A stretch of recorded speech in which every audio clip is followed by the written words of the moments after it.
y el país integra. Compañeros, ¿cómo están? Buenos días, y generamos esta transmisión desde acá, desde el norte de la capital. Comentarles que hace pocos minutos Julio José Prado, mediante un video, dio a conocer los hitos que se ha logrado durante su gestión.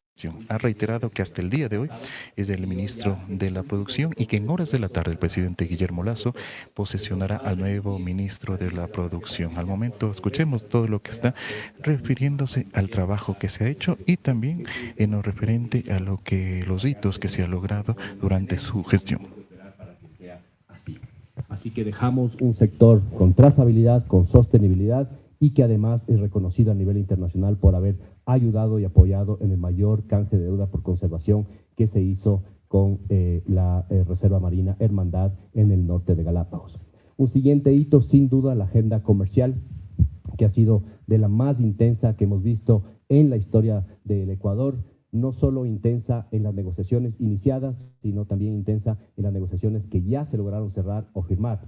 Tenemos ahí Costa Rica, China y Corea. En el caso de Corea, hay el compromiso de que el presidente de la República pueda viajar a Seúl para que sea él quien anuncie ya el cierre definitivo de las negociaciones y la firma final de ese acuerdo comercial. Otros acuerdos comerciales quedan en proceso: Canadá, Panamá, República Dominicana, y una nueva posibilidad de ingreso al mercado de Estados Unidos sin pagar aranceles de forma unilateral en lo que se llama la ley IDEA, que es una ley propuesta bipartidista entre un senador republicano y un senador demócrata, a la cual nos vamos a tomar con mucha fuerza en los próximos meses, porque creemos que es la oportunidad más específica, más real de acceso al mercado de Estados Unidos sin pagar aranceles para el 99% de nuestros productos de exportación, una oportunidad que no habíamos tenido desde hace 17 años, cuando de forma unilateral el Ecuador decidió salirse de la mesa de negociación del TLC. No será un TLC, pero es acceso al mercado real para el 99% de nuestros productos. Es un tema que el gobierno, el presidente de la República, ha pedido que se mantenga con celeridad. En el caso de las inversiones, hemos puesto en marcha una agenda de atracción de inversiones que tampoco existía antes en el país. La Agenda Ecuador Compite ha logrado reposicionar y volver a hacer que se hable del Ecuador en los círculos de atracción de inversiones a nivel internacional. Es cierto que este es uno de los temas en los cuales a mí personalmente me hubiese gustado que tengamos el doble o el triple de inversión extranjera directa de la que tenemos hoy por hoy. Sin embargo, en medio de las complicaciones que hemos tenido, junio del año pasado, las protestas sociales en las cuales se ahuyenta y comienza a aumentar el costo de hacer inversiones en el Ecuador, sobre todo por el alto riesgo país que tuvimos, la cantidad de contratos de inversión firmados y que se están ejecutando ahora y se ejecutarán durante los próximos 10 años, nunca antes se habían logrado 7.000 millones de dólares firmados en contratos de inversión auditados por las diferentes firmas. Esto es más de lo que se ha conseguido durante toda la década pasada en contratos de inversión. 7.000 millones de dólares de empresas locales y extranjeras que están confiando en el Ecuador y que se verán durante los próximos 10 años, ya en los próximos gobiernos incluso. Otro tema importante, la Agenda Nacional de Clusters, es una estrategia muy importante que ha permitido a varios países de Europa, en América Latina, generar estrategias de competitividad sectoriales. Cuando entramos al gobierno había solamente 2 clústeres creados desde la parte privada. Hoy por hoy tenemos 20 iniciativas de clúster y este será uno de los grandes legados para generar competitividad y productividad interna. Hemos puesto en marcha, y ustedes lo verán durante los próximos meses, ya con el equipo que queda a cargo, a partir del Viceministerio de Producción e Industrias, el nuevo proyecto llamado Más Pymes para el Mundo, para reforzar la capacidad de emprendimiento e innovación de nuestras pymes. Un tema que también lo hemos adoptado de las mejores prácticas internacionales son las mesas productivas, ahí en el número 6, las mesas productivas y el Plan Nacional de Calidad. El decreto número 68, firmado por el presidente de la República hace casi 2 años, nos combinaba a hacer una intervención total en el Sistema Nacional de Calidad. Y así lo hicimos. Creamos la Escuela Nacional de Calidad, creamos un nuevo programa de calidad para el INEN, el ARSA, Agrocalidad y la Subsecretaría de Calidad. Y tenemos ahora un nuevo programa de colaboración público-privada que se llama las mesas productivas, a las cuales ustedes han sido invitados también para ver algunos de los resultados. Ya comenté el tema de acuicultura y piscicultura, ahí hay grandes avances en mejoras de calidad y de trazabilidad. Y finalmente, un proyecto nuevo que es de fomento a la exportación de temas de servicios y de software, que no existía antes, que es un proyecto que se llama el Tech Explorer, que se ha hecho ya en varias ciudades del mundo, sobre todo en Estados Unidos, en México, y que durante los próximos meses se hará en Silicon Valley, se hará en Nueva York y se hará también en Inglaterra. Así que este es un mecanismo para fomentar servicios de exportación. ¿Qué nos queda pendiente? Sin duda, aquellos temas que no dependían de este ministerio y que en realidad no dependían del gobierno, como por ejemplo la ley de inversiones, que la hemos tratado de pasar en 3 ocasiones diferentes, pero por el boicot que se ha tenido de la Asamblea Nacional no pudo ser aprobado a tiempo. Esa ley de zonas francas queda pendiente y espero yo que en los próximos gobiernos se pueda retomar ese proyecto que es realmente importante para atraer inversiones al país. Y en acuerdos comerciales, bueno, lo que queda en el camino para que el siguiente gobierno lo retome será el acuerdo comercial con México, que estuvo muy bien negociado, pasamos del 40% de negociación al 99%, de ninguna forma se puede considerar un fracaso de esa negociación, más bien llegamos al 99%, pero por motivos políticos del lado de México no se pudo cerrar. Pero eso queda listo para que los siguientes gobiernos del Ecuador y de México puedan encontrar un avance con ese acuerdo y ese mercado que sí que nos interesa y es muy importante para el Ecuador. ¿Qué voy a hacer después de estas funciones? Se ha especulado con respecto a mi salida, si es que hay algún tema ya, si voy a asumir otra función en el gobierno y demás. No la voy a asumir. Básicamente lo que voy a hacer es compartir con mi familia, tomar un descanso con ellos y después decidir, digamos, cuál será mis siguientes pasos y qué puedo seguir avanzando. Lo que sí te puedo decir es que en cualquier espacio que yo me encuentre, público, privado o académico, yo seguiré apoyando la agenda de competitividad, la agenda de productividad que hemos puesto en marcha para que siga adelante desde cualquier espacio que yo me encuentre. Quiero sinceramente en este momento agradecer a ustedes, a los medios de comunicación y a través de ustedes a todos sus colegas, porque han estado siempre prestos a emitir toda la información en forma directa, en acompañarnos en todas las coberturas locales e internacionales que hemos hecho, y creo que hemos logrado un trabajo de coordinación tremendamente franco, transparente a través de ustedes, y eso no siempre es fácil de lograr. Les agradezco a ustedes por esa coordinación y por estar también aquí en mi último día en funciones. Finalmente, destacar lo más importante, el apoyo del señor presidente de la República para esta gestión. Él ha sido el presidente de la República, por ejemplo, en los acuerdos comerciales, siempre el que dio la primera llamada y la última llamada en el caso de los acuerdos comerciales.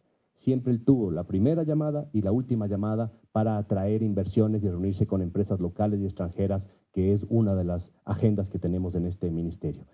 Sin la presencia y liderazgo del presidente de la República, muchos de estos hitos, logros que serán continuados por el nuevo ministro hubiesen sido imposibles de mantener. Así que mi agradecimiento al presidente y sin duda a todo mi equipo de los 4 viceministerios, las 3 coordinaciones, mi equipo de despacho y comunicación que lo han hecho de forma impecable. Muchísimas gracias a todos ustedes y tomo preguntas si es que las hay.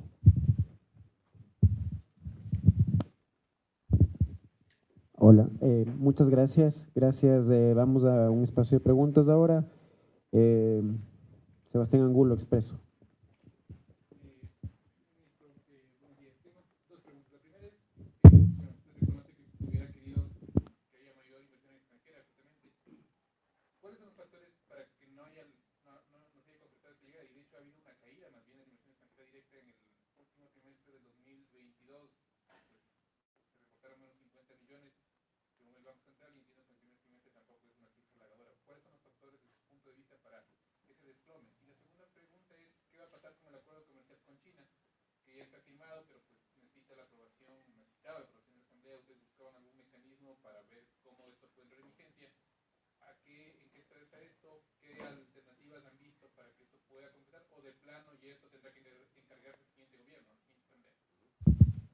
Gracias, Sebastián. Sobre el primer tema, mira, hay varios factores que explican por qué no se logró el doble o el triple de inversión extranjera. Primero, vamos 2 años de gobierno y lo que hemos tenido que hacer durante estos 2 años es convencer al mundo inversionista internacional que el Ecuador es un buen país para venir a invertir.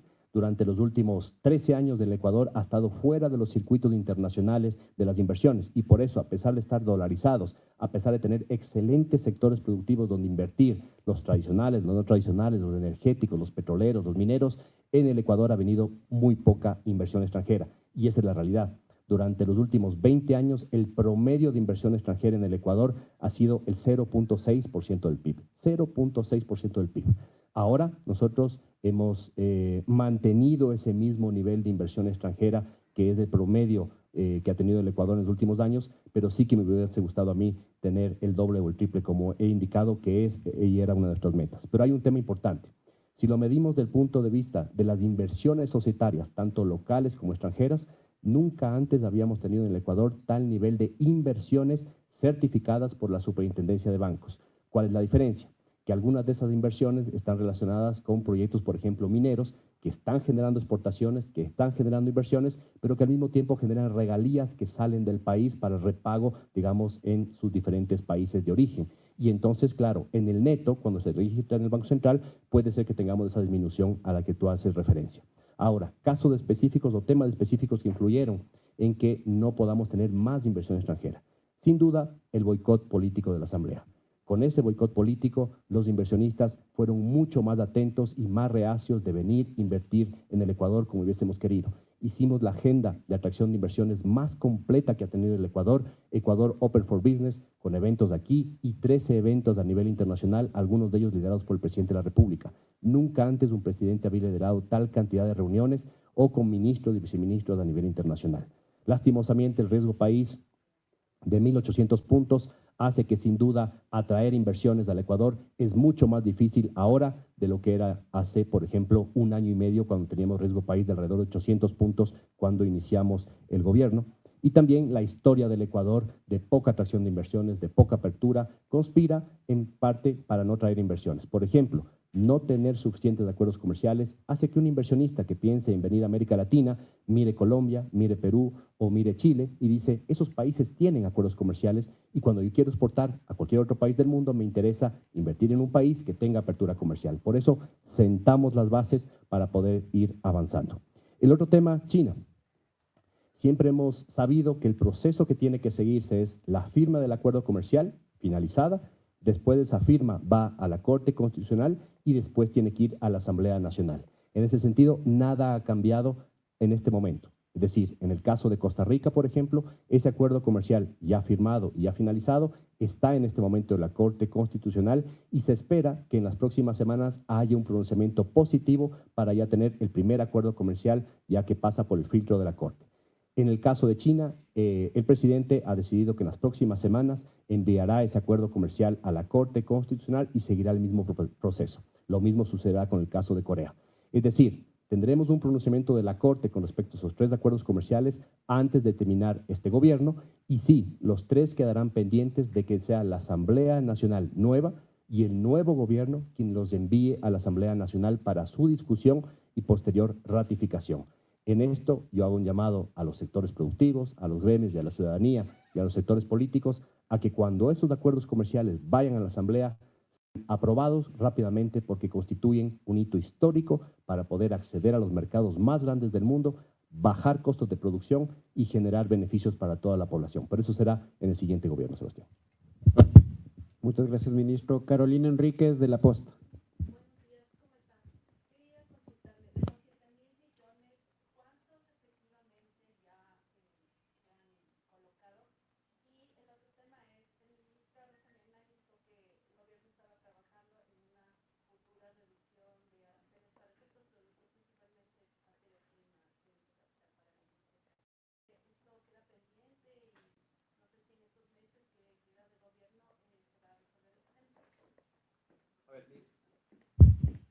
Sobre los 7.000 millones de dólares de contratos de inversión firmados, nosotros hacemos un monitoreo durante los últimos meses y lo que tenemos, le puedo decir, durante los últimos 24 meses, últimos 2 años, el monitoreo nos da cuenta que se ha cumplido el cronograma de inversiones que estaba planificado. Estos 7.000 millones no significa que se invierten de inmediato en la economía, se irán invirtiendo durante los próximos 10 años al menos en función del cronograma que haya firmado en el contrato la empresa que esté dando en este caso. Por ejemplo, una minera que se compromete, por ejemplo, a invertir 500 millones de dólares, durante el primer año generalmente invierte 100 millones y la gran cantidad de esa inversión posterior vendrá cuando en el segundo, tercer o cuarto año de las inversiones.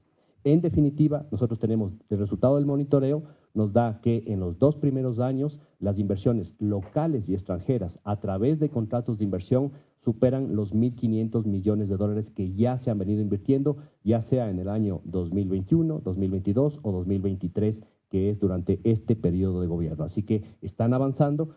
Algunas pueden haber tenido un aplazamiento de programas de inversiones por temas de materias primas o temas relacionados con sus propias inversiones, pero todos tienen que cumplir el cronograma de inversiones. Un tema muy importante, estos no son contratos de humo, son contratos firmados entre una empresa extranjera o una empresa local y el gobierno. Si esa empresa no cumple su cronograma de inversión o no cumple con los parámetros que ha firmado su contrato, se le puede retirar ese contrato de inversión. Pero nunca antes habíamos tenido tal cantidad de contratos de inversión, más de 240 contratos firmados durante 2 años, que son este periodo de gobierno al cual estoy haciendo alusión. El segundo tema, reducción de aranceles. Nosotros hicimos del año 2021, ¿no es cierto?, al inicio del gobierno, la reducción arancelaria más grande de la historia que ha tenido el Ecuador, 667 subpartidas arancelarias, más de 180 millones de reducción de aranceles, y durante los últimos años hemos venido revisando varias partidas arancelarias de forma puntual. La siguiente etapa de reducción arancelaria vendrá fuerte cuando tengamos los acuerdos comerciales que entren en vigencia. Sí hay algunas listas que hemos intercambiado con el Ministerio de Economía, con el SRI, que tenemos planificadas en este ministerio, pero hoy por hoy el presidente de la República nos ha dicho que la prioridad está por el lado de recursos que permitan atender las urgencias generadas por el fenómeno del Niño que se verán durante los próximos meses. Por eso es que cualquier reforma arancelaria dependerá del visto bueno del presidente de la República. En este ministerio quedan ya hechos los análisis, las verificaciones, cuando sea necesario hacerlo. Pero por lo pronto, el presidente ha dicho que la prioridad será atender el fenómeno del Niño, que es a donde tienen que ir los recursos o cualquier tipo de sacrificio fiscal que se haga. Muchísimas gracias, ministro. Evelyn Tapia, de Primicias.